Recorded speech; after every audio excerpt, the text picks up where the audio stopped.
அருமையான நாள். நான் வெளியே சென்றவுடன் என்னோடு சிலரும் வெளியே வந்ததை கவனித்தேன். ஆயர் சென்றாகிவிட்டது, அதற்கு பிறகு நாங்கள் இருக்கணும் அப்படின்னு சொல்லிட்டு இருந்தாங்க. எனவே வெளியே சென்றவர்கள் தயவு செய்து உள்ளே வரலாம், இல்லை என்றால் நான் அந்த ஒலி வாங்கியோடு வெளியே வருகிறேன். எப்படி? நமக்குள்ள ஒரு உடன்பாடு. ஒருவேளை உங்களுக்கு இந்த நேரத்தில் ஏதாவது சிற்றுண்டி வேணும்னு தோணுது நினைக்கிறேன். ஏதாவது ஏற்பாடு செய்திருக்குதோ? ஜார்ஜ் பூச முடிச்சா? கடவுளே, ஏன் இவ்வளோ கஷ்டப்படுத்துறிய? பூச முடியும் எப்படியும் ஒரு 6,500 ஏன்னா 300 என்ன 15 நிமிஷம் நினைக்கிறேன். அப்படி தானே? இல்லை இங்கே இல்லை, நான் திருப்பலியை சொன்னேன், உங்களுக்கு சொல்லலை நான். கண்டிப்பாக சரி. மகிழ்ச்சியான இந்த மாலை நேரம் எல்லாருக்கும் வணக்கம். சற்று வெப்பமாக இருந்தாலும் அது கண்டிப்பாக எல்லோரும் உணர்றோம். ஏன்னா நான் வெளியே போகும்போது அவங்க ரொம்ப என்கிட்ட சொன்னாங்க, இயல்பா ஏன் வெளியே நிற்கிறீங்க, ரொம்ப வெப்பமாக இருக்குது. அப்போ நாங்கள் மட்டும் வெப்பத்தில் உட்காந்துருக்குறோம், நீங்கள் வெளியே இருக்குன்னு நினச்சிங்களா அப்படின்னேன். சரி, எப்படி இருந்தாலும் இந்த ஒரு மகிழ்வோடு நம்ம ஒரு நிகழ்வை கொண்டாடி கொண்டிருக்கிறோம்.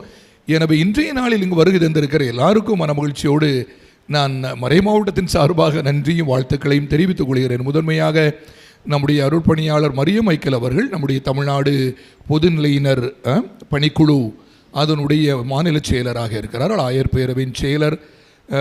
இந்த மாதம் இந்த வாரம்தான் நமக்கு ஆயர் பேரவை நிறைவுற்றது. அதன் தொடர்ச்சியாகவே இங்கே வந்திருக்க ரொம்ப மகிழ்ச்சியும் கூட. கொடுத்த செய்திக்கும் மிக்க நன்றி. அத்தோடு திருமிகு திவ்ய பாரதி, நான் சில முறைகள் இங்கே வந்திருந்தாலும் கூட அவ்வமையம் நான் இங்கே இருக்கிறதுக்கு வாய்ப்பு இருந்திருக்கவில்லை என நான் உணர்கிறேன். ஆயர் லியோன் அவருடைய நினைவு பேருரைக்கும் நீங்கள் வந்தது எனக்கு தெரியும். அந்த நேரத்தில் நான் இங்கே இல்லாதனால் உங்களுக்கு என்ன செவி மடுக்க இயலவில்லை. ஆனால் சில மணித்துளிகளை என்றாலும் கச்சிதமாக சொல்ல வேண்டியதை எங்கள் எல்லாருக்கும், குறிப்பாக கன்னியாகுமரி மாவட்டத்தில் வாழ்கிற எல்லாருக்கும், அதிலும் இன்னும் குறிப்பாக நம்முடைய கிறிஸ்தவர்கள் கத்தோலிக்கர்கள் எப்படி எடுத்துக்கொண்டாலும் சரி, அவர்களுக்கும் நீங்கள் சொன்னது நான் நினைக்கிறேன் மிக மிக தேவையான ஒன்று. சில ஆண்டுகளுக்கு முன்பு நம்முடைய சட்ட அந்த என்ன சொல்லுவீங்க மையம் உதவி மையம் அது ஏற்பாடு செய்திருந்த ஒரு நிகழ்வில் நான் பங்கேற்றேன். ஆயரான புதூரில் வைத்து நடைபெற்றது. புதூர் ஊரிலே அது பங்கிலே வைத்து நடைபெற்றது. அப்பொழுது நம்முடைய கீழமை நீதிமன்றத்திலிருந்து அவர்கள் நீதியரசர் வந்திருந்தாங்க. அப்பொழுது அவர்கள் எங்கள்கிட்ட இது தான் சொல்லிட்டு போனார், உங்களைப் போல இவ்வளவு ஒரு கரிசனையோடோ அல்லது அப்படி சொல்லவில்லை என்றாலும் உள்ளார்ந்த ஒரு கரிசனை இருப்பதை என்னால் காண முடிந்தது. ஏனென்றால் கிறிஸ்தவ நடுவில் இருக்கின்ற அந்த ஒரு குடும்ப உணர்வு நன்றாக எனக்கு தெரியும். என்றாலும் மாவட்டத்தில் வருகின்ற அதிகமான மனமுறிவுகள் என்பது நம்முடைய நீதிமன்றங்களில் மனமுறிவு என்பது கிறிஸ்தவர்களுடைய எண்ணிக்கை அதிகமாக இருப்பது எனக்கு அதிர்ச்சியாக இருக்கிறது என்று அவர் சொன்னது என்னுடைய நினைவில் சற்று எட்டி பார்க்கிறது. நீங்கள் சொன்னது நான் அப்படி தான் புரிந்து கொள்ள என்னால் முடிந்தது. எனவே இதை நான் நினைக்கிறேன் நம்முடைய சிந்தனைக்கு எடுத்துக்கொள்வோம். கண்டிப்பாக என்ன செய்ய இயலும் என்பதையும் நாம் சிந்தித்து பார்ப்பது மிக மிக தேவை என எனக்கு படுகிறது. நீங்கள் தொடங்குகின்ற பொழுது ரொம்ப அருமையாக சொன்னீர்கள். உங்களைப் போல எப்பொழுதுமே நான் ரொம்ப மகிழ்ச்சி அடைகிற ஒன்று என்றால் இந்த மாவட்டம். இங்கிருந்து போகிறதுக்கு நான் ஒரு காலம் விரும்புகிறதே கிடையாது. ஏனென்றால் உழவு அற்புதமான ஒரு மாவட்டம். வளம், நீங்கள் சொன்ன மாதிரி வளம், அந்த இயற்கை வளமே நம்ம இங்கே ஈர்த்து கொண்டே இருக்கும். எவ்வளவு தொலை சென்றாலும் எப்படா திரும்பலாம் அப்படின்னு நமக்கு தோணும். அப்படிப்பட்ட அருமையான ஒரு இடம். ஆனால் இப்பொழுது அதை நாங்கள் இழந்து கொண்டு இருக்கிறோம் என்பதுதான் உண்மை. இங்கு வருகின்ற பொழுது கூட அந்த ஏரி படுகிற பாடை பார்த்தால் நான் இப்பொழுதெல்லாம் என்னுடைய மகிழ்வுந்தல் வருகின்ற பொழுது இந்த பக்கம் திரும்புவதே இல்லை. நான் முகத்தை திருப்பிக் கொள்வது உண்டு. ஒரு காலத்தில் அவ்வளவு பார்த்து நாம் பெருமைப்பட்ட நம்முடைய ஏரிகளும் குளங்களும் குட்டைகளும் அல்லது சாலையோர் அந்த சிறிய வாய்க்கால்களும், கால்வாய்க்கும் வாய்க்காலுக்கும் வித்தியாசம் உண்டு நினைக்கிறேன், இல்லையா? அப்படி தானே? எனவே அந்த சிறிய அந்த வாய்க்கால்களும் இல்லாது கூட போய்விடுகிறது நம்முடைய பேராசையினாலும் அரசு கண்டுகொள்ளாமையினாலும். எனவே வளமான ஒன்றை 4 வழி 8 வழி சாலைகள் என்று சொன்னாலும் சரி, வளர்ச்சி என்கின்ற ஒரு பொதுவான பதாகையின் கீழ் நாங்கள் இழந்து கொண்டிருப்பது உளம் மிகவும் வலிக்கிறது என்று தான் சொல்ல வேண்டும். அது ஒருபுறம் இருக்கட்டும், சரியா? எனவே சொன்னதற்கு நன்றி. பெற இதில் நிறைய நினைவூட்டினீர்கள். காலத்தில் வரலாற்றில் நடந்த சுவடுகளை, அதோட வடுக்களை நினைவுபடுத்தினீர்கள். அதற்கு மிக்க நன்றி. என்ன செய்ய வேண்டும் என்பதுதான் ஒரு அறைகூவலாக நீங்கள் எங்கள் அனைவருக்கு விட்டு சென்றிருக்கிறீர்கள். முதலில் உங்கள் யாவருக்கும் வாழ்த்துக்கள். சரிதானே? அமுதா சொன்ன மாதிரி அப்படின்னு எங்களுக்கும் வாழ்த்துக்கள் தான். உங்களிடமிருந்து நாங்கள் உருவாகியிருக்கணும் அவங்க அப்படி அட்ஜஸ்ட் பண்ணதை நான் பார்த்தேன். சொல்ல வேண்டியதெல்லாம் சொல்லிட்டு கடைசியில் எங்கள் குடும்பங்கள் இருந்து தானே வரீங்க அருள் பணியாளர்கள் அப்படின்னு சொல்லி முடிச்சிங்க. எனவே எங்களுக்கும் இணைத்து உங்களுக்கும் வாழ்த்துக்களை நான் இனிதை தெரிவித்துக் கொள்கிறேன். உண்மைதான், நம்முடைய பெற்றோரிடமிருந்து நாம் கற்றுக்கொண்டது ஏராளம் நற்பண்புகள். ஆனால் காலப்போக்கில் அது எப்படியோ நாமும் தவறி விடுகிறோம், தவறானவற்றை உள்வாங்கிக் கொள்கிறோம், தவறானவற்றை சில வேளைகள் நாம் கடைபிடிக்கும் தொடங்குகிறோம் என்பது கவலைக்குரியதாக இருக்கிறது. இந்த பங்குகள் பலவற்றை நான் சந்தித்து விட்டேன். உங்களுக்கு தெரியும், ஏறத்தாழ நம்முடைய மறை மாவட்டத்தில் உள்ள அனைத்து பங்குகளையும் 2 அல்லது 3 பங்குகளில் இருக்கிற பிரச்சனைகள் இருப்பதனால் அதை தவிர்த்து எல்லா பங்குகளையும் நாம் சந்தித்து முடித்து, இரண்டாவது நாம் சந்திக்க தொடங்கி ஏறத்தாழ 10-12 பங்குகள் சந்தித்து முடித்து விட்டோம். எனவே ஓரளவுக்கு இந்த மறை மாவட்டத்தை பற்றி ஒரு முன்னால் அறிந்திருந்தாலும் 20-30 விழுக்காடு சற்று அறிய என்னால் முடிந்திருக்கிறது. அங்கு செல்கின்ற பொழுது நான் இந்த பொதுநிலையை பற்றி பேசுவதற்காக முன் வருகிறேன். அற்புதமான பணிகளை, அருமையான பல பணிகளை செய்து கொண்டிருப்பதை காண முடிகிறது இல்லையா? அந்த அறிக்கைகளை பார்க்கின்ற பொழுது சிலர் எப்படி எழுத வேண்டும் என்று தெரியவில்லை என்றாலும் கூட நீங்கள் செய்திருக்கின்ற பணிகளெல்லாம் உண்மையிலேயே அசாத்தியமானவை. அந்த சில ஆண்டுகளில் இத்தனை பணிகள் நம்முடைய மக்கள் செய்து கொண்டிருக்கிறார்களா என்று பார்த்தால் மிகவும் அதிகம். அதை நம்ம சற்று வரையறுத்து பார்த்தால் பொருளாதார பணிகள் அதிகமாக இருக்கும். ஒன்று நான் பார்த்திருக்கிறேன், ஓராண்டு நம்முடைய மறை மாவட்டத்தில் உள்ள அனைத்து திருத்தூது கழகங்கள், இயக்கங்கள், இவைகள் ஏழையருக்கு அல்லது எளியவருக்கு, நலிந்தோருக்கு இல்லையா, மாற்றுத்திறனாளிகளுக்கு இப்படி செய்கின்ற உதவிகள், நலத்திட்டங்கள், இவை நான் நினைக்கிறேன் ஒட்டுமொத்தமாக பார்க்கின்ற பொழுது கண்டிப்பாக 1 கோடியை மிஞ்சி நிற்கும் என்பது என்னுடைய ஒரு சிறிய கணிப்பு. நான் அறிந்ததிலிருந்து அது குறைவுபடாது நினைக்கிறேன். அவ்வளவுக்கு அதிகமாக சிலவை கணக்கிடப்பட முடியாத அளவிற்கும் சென்று கொண்டு இருக்கிறார். தங்களால் இயன்றதை அவர்கள் ஈகை செய்கிறார்கள்.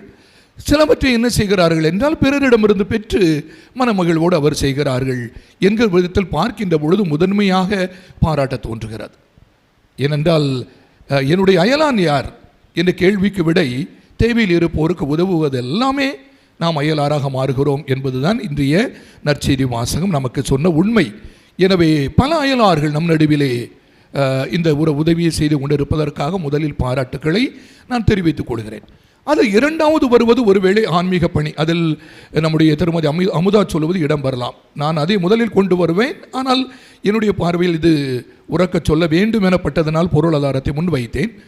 இரண்டாவது ஆன்மீக பணிகள், இறைவேண்டல் செய்வதாக இருக்கட்டும், நோயாளரை சந்திப்பதாக இருக்கட்டும், அல்ல முதியோருக்கு நம்பிக்கை ஊட்டுகின்ற ஒரு ஆன்மீக பணியாக இருக்கட்டும், இத்தகைய அல்லது சிறார் இல்லங்களை சந்திக்கின்ற பணி, மன வளர்ச்சி குன்றியோரை சந்திக்கின்ற பணி, இயலாதோரை சென்று அவர்களை திடப்படுத்துகின்ற பணி என பல்வேறு விதமான ஆன்மீக பணிகளை அல்லது அருள்வாழ்வு பணிகளை நீங்கள் முன்னெடுத்திருக்கிறதை என்னால் காண முடியும். பாராட்டுகள், தொடர்ந்து செய்ய வாழ்த்துக்கள் என்று சொல்ல தோன்றுகிறது. ஆனால் நான் அப்படி சந்திக்கின்ற பொழுது, சற்று நம்ம இணைந்து ஆய்வு செய்கின்ற பொழுது, நான் பங்கு சந்திக்க வருகின்ற பொழுது ஒன்றை எப்பொழுதுமே சொல்வேன். அதைத்தான் இன்றைய நாளில் அதிகமாக நம்முடைய காதுகளில் ஒலித்து கொண்டிருக்கிற வார்த்தை இந்த காலத்தின் அறிகுறிகளை கண்டு உணர்வது என்பதாக அமைகிறது. கண்டிப்பாக ஒரு காலத்தில் நமக்கு மரபு சார்ந்த இந்த பணிகளெல்லாம் கற்றுக் கொடுக்கப்பட்டிருந்தன நம்முடைய திரு அவையினால். இன்னும் அது தேவை என நம்முடைய திருத்தந்தை சொல்கிறார். நான் திருத்தந்தைன்னு எப்பொழுதும் சொல்கிறேன். இப்போ மனசில் இருக்கிறது திருத்தந்தை பிரான்சிஸ், மறக்க முடியாத ஒருவர். எனவே அவர் என்ன சொல்லுவார் என்றால், நீங்கள் அதுவும் சொல்லிடக்கூடாது, அந்த சாமியார்கள் திருத்தந்தை பிரான்சிஸ் சொல்லிக்கிறாங்க, அதுக்கு ஒரு ஃபோன் பண்ணி சொல்லியிருக்கிறாங்க, என்னையும் சேர்த்து சொல்லிடுறாருங்க. சரி, அவர் என்ன சொல்லுவார் என்றால், இந்த மரபு சார்ந்த பணிகள் தேவை. என்ன மரபு சார்ந்த பணிகள் இன்னும் தேவை, அது எந்த மாற்றம் இல்லை. அது பக்தி முயற்சிகளாக கூட இருக்கலாம். ஏனென்றால் எளிய மக்களுக்கு அவைதான். ஒருவேளை சிந்தனைவாதிகள் அல்லது அதிகமாக கற்றறிந்தோர் அவர்களுக்கு அது பொருளற்றதாக தோன்றினாலும் அவர் சொல்வார், எளிய மாந்தருக்கு கை கொடுக்கின்ற ஒரு ஊன்றுகோலாக இன்னும் நமக்கு இருக்கிறது இந்த பக்தி, எளிய பக்தி முயற்சிகள் என்று சொல்வார். அது ஒரு புறம் இருக்கட்டும், நான் அங்கு வரவில்லை. ஆனால் அதோடு அவர் கற்றுத்தருவதுதான் மிக முக்கியம். அவர் சொல்வார், இக்காலத்தின் சில அறிகுறிகள் அல்ல அடையாளங்கள் நம்மை எதற்கு அழைக்கின்றன? நாம் குறுக்கீடு செய்வதற்கு அழைக்கின்றன. அதைத்தான் தந்தை அவர்கள் சொன்னார்கள். நேர்நிலையாக அல்லது எதிர்நிலையாக, ஒன்றில் நான் ஆதரவாக இருக்க வேண்டும், இல்லை என்றால் நான் எதிர்வினை ஆற்ற வேண்டும். அது பல வகைகளில் வெளிப்படலாம். ஆதரவும் பல வகைகளில் வெளிப்படலாம். நான் இரண்டுக்கு நடுவில் இருக்க முடியுமா என்று கேட்டால்,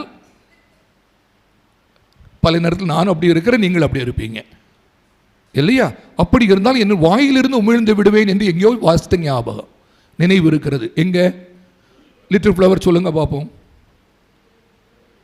நீ வெப்பமாகவும் இல்லை, சூடாகவும் இல்லை, குளிர்ச்சியாகவும் இல்லை, எனவே என்னுடைய வாயிலிருந்து உன்னை நான் உமிழ்ந்து விடுவேன் அப்படின்னு வருது. எங்க? திருவழிமாட்டு நூல். நேர்நிலையாக நீ செயல்படு, இல்லை என்றால் அந்த குளிர்ச்சியாக அப்படி தொலைஞ்சு போ, குழப்பி கொண்டிராதே இரண்டுக்கு நடுவில் என்பதாக தான் அது நமக்கு சொல்லி தரும் இல்லையா? அப்படின்னு நீ வேண்டாம், உன்னை ஒதுக்கி விடுகிறேன் என்று சொல்லுகிறார். ஆக இந்த ஒரு செய்தி தான் நான் மையப்படுத்துகிறேன். இந்த காலத்திற்கான அறிகுறிகள் என்ன, அதற்கான பணிகள் என்ன என்பதை நாம் சிந்திக்கிறதும் செயல்படுவதும் தேவை என செல்லுகின்ற இடங்களில் நான் சொல்லுவது உண்டு. ஒருவேளை சிலருடைய உள்ளத்தில் அந்த நினைவு வரலாம் அப்படின்னு நான் நினைக்கிறேன். இந்த காலத்தினுடையது என்ன? ஒருவேளை எதிர்நோக்கின் திருப்பயணிகள் அப்படி சொல்றதுனால நான் அதையும் எடுத்துக்கொள்கிறேன். நான் அதை தாண்டி நிறைய பணிகளும் போகணும் அப்படின்னு திருத்தந்தை சொல்கிறார். இந்த ஆண்டு சரி, நம்முடைய இந்த ஆண்டு உங்களுடைய மைய கருத்தாக தமிழ்நாடு ஆயர் பேரவை அல்லது பணிக்குழு தந்தது என்ன? யாராவது ஒருவர் என்று கொண்டாடப்பட்டதன் தந்தை சொன்னார். ஜூன் 29 புனிதர்களான பேதுரு பவுல் அவருடைய பெருவிழாவில் இந்த ஆண்டு தமிழ்நாடு திரு அவை பொதுநிலைஞர் நாளை கொண்டாடியது. எந்த பங்குலாம் கொண்டாடினது? சில பங்குகள். அப்படின்னா நான் இதுதான் நினைக்க விரும்புகிறேன். இந்த ஒரு சிறப்பு கொண்டாட்டம் என்கிற போர்வையில் என்ன ஆயிடக்கூடாதுன்னா, நம்முடைய இந்த அடித்தட்டில் அது கொண்டாடுறதை மறந்துடக்கூடாது. அங்கே கொண்டாடும் பொழுது இது சிறப்பு பெறும். அது நம்முடைய மறை மாவட்ட பொதுநிலை பணிக்குழு கவனிப்பது நல்லது. எல்லா பங்குகளிலும் அது கொண்டாடப்படும் பொழுதுதான் அன்றைய நாளில் மக்கள் விழிப்புணர்வு பெறுவார்கள். என்னுடைய கடமை என்ன, என்னுடைய பணிகள் என்ன, இந்த திரு அவையில் நாங்கள் இணைந்து செயலாற்றுவதற்கு என்ன செய்யணும் என்கிற கேள்வி அங்குதான் எழும். எனவே இந்த இடம் தலைப்பு என்ன? சில விஷயம் நேரம் சொல்லுவீங்களோ? நீங்கள் தான் இந்த இது ஒளிப்படம் எடுத்துட்டு இருக்கிறீங்க, காணொளி தெரியல. யூபிலி 2025. நீங்கள் கதை ஒன்று விட வேண்டாம். எப்படியாவது சொல்லி பாசமாக்குவாங்க பார்க்குறீங்க, அப்படி தானே? ஆமாம், இந்த யூபிலி 2025 முன் வைக்கும் இணைந்து பயணிக்கும் திரு அவையாக இதுதான். சரியா? நான் அதுக்குள்ள நுழையல்ல. ஆனால் தந்தை அவர்கள் அதற்கான அந்த மறையுரை குறிப்புகள் அனுப்பியிருந்தாங்க. நான் நினச்சேன் நம்முடைய எல்லா பங்குகளுக்கும் சென்றிருக்கும் அப்படின்னு நினச்சிருந்தேன். அதில் திருத்தந்தை தந்திருந்த அந்த நோன் ஸ்பெஸ் என்ன கொன்ஃபுத்திந்த் என்ன தெரியல, என்ன எதிர்நோக்கி ஏமாற்றம் தராது தமிழ, ரோமையர் 5:5 அந்த ஒரு இதை அவர்கள் தந்தை அவர்கள் நமக்கு தந்திருந்த செய்தியில் திருத்தந்தை கையாளுகிற அந்த நம்பிக்கையின் அடையாளங்களை தந்திருந்தாங்க. நான் மறையுரையில் பல இடத்துல சொல்லியிருக்கிறேன். நான் ரொம்ப நேரம் எடுக்கிறோன்னோ சாரி. நம்பிக்கையின் அடையாளங்கள். அப்போ இக்காலத்தினுடைய நம்பிக்கையின் அடையாளங்கள், எதிர்நோக்கின் அடையாளங்கள் என்பதனை நம்முடைய உள்ளத்தில் இந்த ஆண்டு நம்ம கொண்டு இருக்க வேண்டும். ஆனால் இவை மட்டுமல்ல, இது நம்ம திருத்தந்தை சொல்லுகிறவை மட்டும்தான். அவர் அதுக்கு பிறகு உடனே சொல்லுவார், இதே போன்று இன்னும் எத்தனையோ அடையாளங்கள் இக்காலத்தில் உள்ளன. உலகத்தில் எல்லாம் ஒன்றாக இருக்காது. தமிழ்நாடு பீகார் அல்ல. தமிழ்நாட்டில் சொன்னது போல ராம்நாடு வந்து இதில் கன்னியாகுமரி மாவட்டம் அல்ல, நாகர்கோயில் காரவிளை அல்ல. எனவே அந்தந்த இடத்திற்கான சில முதன்மைகளும் முன்னுரிமைகளும் நாம் கண்டுகொண்டு அதற்கேற்ப பணியாற்ற வேண்டும். அவர் சொல்வது 8 அடையாளங்கள் உங்களுக்கு தெரியும், நான் விளக்கம் சொல்லலை. முதல்ல போர்களை பற்றி சொல்கிறார். அதனால் பாதிக்கப்படுகின்ற மக்கள், குறிப்பாக பெண்கள், குழந்தைகள், அவர்களுடைய உரிமைகள், உயிர், இதற்காக. 2, இந்த அருகி வருகின்ற குழந்தை செல்வம், குடும்பம் வற்றி சென்று கொண்டே இருக்கிறது என்று சொல்கிறார் இல்லையா. பற்றாக்குறையாக மாறுகிறது குழந்தைகள் என்கிறதாக சொல்கிறார். மூன்றாவது அவர் சொல்வது அடையாளம் யாருக்காவது சிறைவாசிகள், கைதிகள், நிரபராதிகளும் உள்ளே இருக்கிறார்கள் இல்லையா. எனவே இந்த சிறைவாசிகளை பற்றி இந்த திரு அவை பார்க்கணும். நமக்கு இருக்கிறது சிறைப்பணி என்கிறது இருக்கிறது. நான்காவது மருத்துவமனையில் அல்லது வீடுகளில் இருக்கிற நோயாளர்கள், அவர்களுக்கு பணி செய்கின்றவர்கள், அது ஒரு அடையாளம். சரிதானே. வீடு நோயாளர்களை சில வேளை நம்ம என்ன செய்திடக்கூடாது, கழிவு அப்படின்னு புறந்தள்ளிடக்கூடாது. சில நாட்கள் பராமரிப்போம், சில வேளைகளில் என்ன சீக்கிரம் இறந்து தொலைக்கலாமே அப்படின்னு தோணிடக்கூடாது. அவர் திருத்தந்தை சொல்கிறது, நான் இல்லை. எனவே அவர்கள் எதிர்நோக்கின் அடையாளங்களாக நம் நடுவில் இருக்கின்றவர்கள். அப்போ பணி செய்கிற கடமை நம் அனைவருக்கு இருக்கிறது. ஐந்தாவது எல்லாருக்குமே ரொம்ப பிடித்தமானது இளைஞர்கள். இந்த வழிகாட்டுவதற்கு இயலாது இந்த நாற்காலிகளை அடுக்கி வைப்பதற்கும் வேற எதுக்கெல்லாம் பயன்படுத்துகிறோம். எனவே அவர்களுக்கு உரிய இடம் திரு அவையில், அமைப்புகளில், முடிவெடுக்கின்ற இடங்களில் அவர்களுக்கு தரப்படுவதில்லை. அப்படி இருக்கின்ற பொழுது, வழிகாட்டுதல் இல்லாத பொழுது அவர்கள் தவறி செல்கிறார்கள், வன்முறையில் ஈடுபடுகிறார்கள், தற்காலிக இன்பம் தருவதில் ஈடுபடுகிறார்கள், தீவிரவாதத்திற்கு பயன்படுத்தப்படுகிறார்கள் என்றெல்லாம் திருத்தந்தை விசனப்படுகிறார். நான் சொன்னது நான்காவது, அப்படிதானே. 5. 6வது புலம்பெயர்ந்தோர், நாடு கடத்தப்படுவோர், இவர்களை பற்றி அக்கறை, அவர்களுக்கான பணி. நம் நடுவில் இன்று நிறைய பேர் இருக்கிறாங்க. நாம் முன்பு என்ன நினைச்சிட்டு இருந்தோம், நம்முடைய ஈழ மக்கள் என்கிறதான ஒன்று மட்டும் இதயத்திற்கு நெருக்கமாக நினைத்தோம். இன்னும் அப்படி அல்ல. வடநாட்டவர் பலர் நம் நடுவே பணியாற்றுகிறார்கள். எல்லாருமே என்ன இல்லை, வன்முறையாளர் அல்ல, கொள்ளையடிப்பவரும் திருடுகிறவரும் அல்ல. அவர்களிலும் தங்களுடைய வாழ்க்கையை என்ன அந்த நிலைக்காக இங்கு வந்து பரிதாபத்தோடு உழைக்கின்றவர் நம் நடுவில் இருக்கிறார்கள். அவர்களுக்கு பணி செய்யணும் அப்படி சொல்கிறார். அடுத்ததாக அவர் சொல்கிறார், நம்முடைய வீட்டில் இருக்கிற நம்முடைய அன்பான பாட்டி தாத்தா, நம்முடைய முதியோர்கள், அவர் நம்முடைய செல்வம், அவர்களிடமிருந்து கற்றுக்கொள்வது நல்லது அனுபவம் என்று சொல்கிறார். எனவே அவர்களை பேணுவது, சற்று அவருடைய கதைகளை, வாழ்க்கை கதைகளை, ஞானமிகு செய்திகளை கேட்கணும் அப்படின்னு சொல்கிறார். அடுத்தது இறுதியாக எல்லாரையும் இணைத்து சொல்கிறார், யாரெல்லாம் ஏழையரோ அவர்களும் நம்முடைய எதிர்நோக்கின் அடையாளங்கள். வறுமையில் வாழ்வோராக இருக்கலாம், இல்லை என்றால் எத்தகைய ஏழையராக இருந்தால் சமூகத்தில் ஏற்றுக்கொள்ளப்படாத எல்லாருமே. எனவே நான் நினைக்கிறேன் அந்த பணிகள் நம் நடுவிலே முடுக்கிவிடப்பட வேண்டும். நம்முடைய மறை மாவட்டம் அத்தகு பணிகளை கடந்த காலங்களில் ஓரளவுக்கு இணைந்து சிந்தித்து கண்டு கொண்டிருந்திருக்கிறோம். ஆனால் இன்னும் செல்ல வேண்டிய தூரம் இருக்கிறது. ஒன்று சுற்றுச்சூழலை நான் நினைக்கிறேன் உள்ள இந்திய அளவிலேயே முதன்மையாக எடுத்தது நம்ம தான். பிறகுதான் நமக்கு இந்திய ஆயர் பேரவையில் அது பேச வேண்டியது வந்தது. அதற்கு முன்பாகவே நம்ம என்ன செய்யிட்டோம், இங்கே சுற்றுச்சூழல் அப்படிக்கான ஒரு பணிக்குழு, ஒரு அருள் பணியாளர் ஃபாதர் ஜொரி இங்கே இருக்கிறாங்க, அவங்களும் ரொம்ப அழகாக செய்தாங்க பொறுப்போடு. எனவே அப்படி ஒருவரை நாம் என்ன செய்திருந்தோம், பொறுப்பாகவே நம்ம தந்திருந்தோம். அடுத்ததாக நம்ம எடுத்தது யாராவது நினைவு இருக்கிறதா? மாற்றுத்திறனாளிகள் ஏறத்தாழ 7 ஆண்டுகளாக நம்ம ஒரு பணிக்குழுவாகவே செயல்படுகிறது. ஃபாதர் டன்ஸ்டன் இருந்தாங்க, அதுக்கப்புறம் சிஸ்டர்கிட்ட கொடுத்துருந்தோம், சிஸ்டர் புஷ்பா, அதுக்கப்புறம் இப்போ வேற ஒரு சிஸ்டர் புதிதாக அவங்க மாற்றலாகி இருக்கிறதுனால. எனவே மாற்றுத்திறனாளிகள் இப்பொழுது அதிகமாக நம்ம உரையாடுகிறது, நம்முடைய பேசு இதில் வர்றது எல்லாமே பணி செய்ய வேண்டியது யாருன்னு சொல்கிறோம், திருநர். அதுக்காக ஒன்று உருவாக வேண்டும் என்பதாகவே நம்ம நடுவில் இது ஒரு ஆண்டுகளாக நாமே உரையாடி கொண்டிருக்கிறோம். கண்டிப்பாக அது நடைமுறைப்படுத்தப்பட வேண்டும். இவ்வாறு இக்காலத்தின் தேவைகள் எவை என்கிறத நான் நினைக்கிறேன் நம்முடைய கவனத்தில் எடுத்து கருத்தில் கொண்டு நாம் ஆர்வத்தோடு, பேரார்வத்தோடு, அதைவிட சற்று பெருந்தாகத்தோடு நான் நினைக்கிறேன் நம்ம பணியாற்றுவது தேவை. அது நாம் தனியாக செய்கிறோம் என்பது அல்ல. எப்பொழுதுமே நம்முடைய மறை மாவட்டம் அது அதில் முனைப்பாக இருக்கிறது. நாம் மட்டுமல்ல, ஒத்த கருத்துடைய யார் என்றால் திருத்தந்தை சொல்லுவது போல சகோதர சமயத்தை சார்ந்தவர்கள், சகோதர சபைகளை சார்ந்தவர்கள், கடந்து கடவுள் நம்பிக்கை இல்லாதவர்கள் யார் என்றாலும் கூட மானுட நேயத்தை முன்னிறுத்தி அல்லது பொதுநல வாழ்வை முன்னிறுத்துகின்ற எல்லாரோடையும் கரம் கொட்டு நாம் நம்முடைய பணிகளை தொடர்ந்து ஆற்ற வேண்டும் என்கிறது தான்.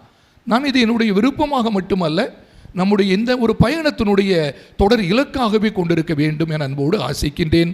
அதை நான் நினைக்கிறேன் உங்களோடு இணைந்து செய்வதில் நான் மட்டற்ற மகிழ்ச்சி அடைகிறேன், நல்ல மாற்றுக்கிறதில்லை எப்பொழுதுமே. அதுபோன்று அருள் பணியாளர் பலர் நாங்கள் உங்களோடு இணைந்து கொள்கிறோம். சில தடைகள் இருக்கும், எங்கள் இதிலிருந்து சில சிக்கல்கள் எனக்கு தெரியும். பணிக்குழு உருவாக்குவதிலோ அல்லது அவர்களை வரவேற்பதிலோ ஆர்வம் தருவதிலோ தட்டி கொடுப்பதில் கூட சில அருள் பணியாளர்கள் நாங்கள் அதை ஏற்றுக்கொள்கிறோம். எங்களுடைய பலவீனம், இயலாமை, ஒருவேளை அருள் பணியாளருடைய அந்த ஆதிக்க உணர்வு, அதான நல்ல வார்த்தை கிளரிக்கலிசம், சரி, இப்படி எங்கள் நடுவில் இருந்தால் பொறுத்து கொள்ளலாம் நீங்கள். ஆனால் எங்களுக்கு மனமாற்றம் தேவை இல்லையா? உங்களோடு இணைந்து கண்டிப்பாக செயல்படுவோம். எது செய்தாலும் நல்லது செய்வது எல்லாம் கடவுளுக்கானது, அவருடைய மாட்சிக்கானது, மக்களுக்கானது. அதை செய்வதில் முனைப்பாக இருப்போம், முயற்சிப்போம். நாம் செய்வது சிறிது என்றால் பெரிதாக கடவுள் நம்மோடு இணைந்து செய்து கொண்டே இருப்பார். நான் உங்களுக்கு வாழ்த்து சொல்லலை. நன்றி. செல்வி ரெஜுலா அவர் சொன்னது போல நம்முடைய தமிழ்நாட்டில் அந்த ஒருவர் தான் நான் நினைக்கிறேன். ஒருவேளை நீங்கள் எடுத்திருக்கிறீங்க, இப்போ தமிழ்நாடு அளவில் அவர்களை தேர்வு செய்திருக்கிறார் என்பது எங்களுக்கு மகிழ்ச்சி. எனவே நான் நினைக்கிறேன் இனி வருகின்ற காலங்களில் பிற மறை மாவட்டங்களில் இது அதிகமாக உருவாக வேண்டும். பெண்கள் என்பதனால் நான் சொல்ல வரல, ஆணுக்கு பெண் இணையானவர், பெண்ணுக்கு ஆண்களும் நிகரானவர்கள் என்ற ஒரு எண்ணத்தில் எல்லா இடமும் மாற்றி மாற்றி வந்துட்டு இருந்தனா சமநிலையில் எல்லாரும் பார்க்கின்ற ஒரு பண்பும் பணியும் சிறப்புற அமையும் நினைக்கிறேன். திறம்பட செய்வதற்கும் மறை மாவட்டம் சார்பாக செல்வி ரெஜுலா அவர்களுக்கு வாழ்த்துக்கள். நடனமாடியவர்கள், இறைவேண்டல் செய்தவர்கள், எங்களுக்கு முன்னுரை வாசித்தவர்கள் அனைவருக்கும் உளமார்ந்த வாழ்த்துக்களும் நன்றியும். இறுதி வரை இறுவரை இங்கே எங்களோடு இருக்கின்ற அன்பு அருள் பணியாளர்கள் நன்றி. தேவ சகாயமாக உண்டு. மறைவட்ட முதன்மை அருள் பணியாளர் வேறு யாராவது வந்திருக்காங்கன்னு தெரியலை, வந்திருக்கிறவரும் நன்றி. அனைத்திற்கும் மேலாக நம்முடைய அன்பு மாணவர், என்னுடைய மாணவர், நான் அன்போடு வாத்தி அப்படின்னு சொல்கிற நம்முடைய வாத்தியார் அருள் பணியாளர் ராய்.